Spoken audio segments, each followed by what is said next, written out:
United States notes advance in Mexican migration enforcement. Mexico City U.S. Secretary of State Mike Pompeo acknowledged during a meeting Sunday that Mexico has made significant progress on migration enforcement, Mexican Foreign Secretary Marcelo Ebrard said.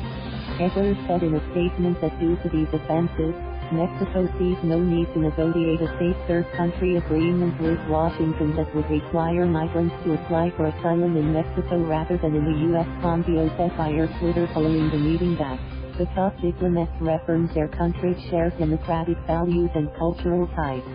Mexico is one of our most important partners to increase prosperity and security for our countries and the region, he wrote. State Department spokeswoman Morgan Ortiz elaborated in a separate tweet, saying the two top diplomats discussed their country's shared efforts to stop illegal immigration.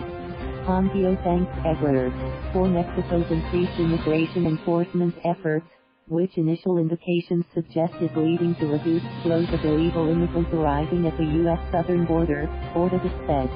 Ortiz said they also discussed the new North American Free Trade Agreement. The Mexican Senate approved the deal in June, but Democratic legislators in the U.S. have threatened to block it. The meeting between Pompeo and Ebrard came at the halfway point of a 90-day span during which Mexico has agreed to reduce migration across its territory toward the U.S. border as part of a deal that headed off stiff tariffs on Mexican goods threatened by U.S. President Donald Trump.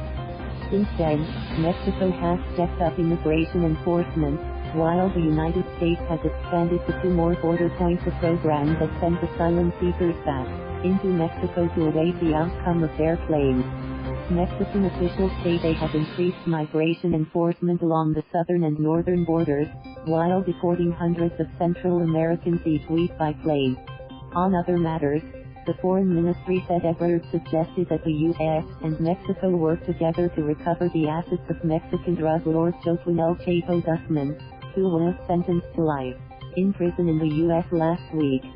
A U.S. judge ordered Guzman to pay $6 billion as part of his U.S. life sentence, announced Wednesday. Mexican President Andrés Manuel López Obrador said Thursday that the money is Mexican and that he will seek its return to the country through court action if necessary. The Foreign Ministry said Ebrard also asked for help to stem the flow of weapons trafficked into Mexico from the U.S. as the motorcade carrying Pompeo departed. A longer for Guzman jumped in front of a vehicle with a hand-painted sign that read, "Chapo's money, no USA, yes Mexico." Thank you for watching. Please subscribe.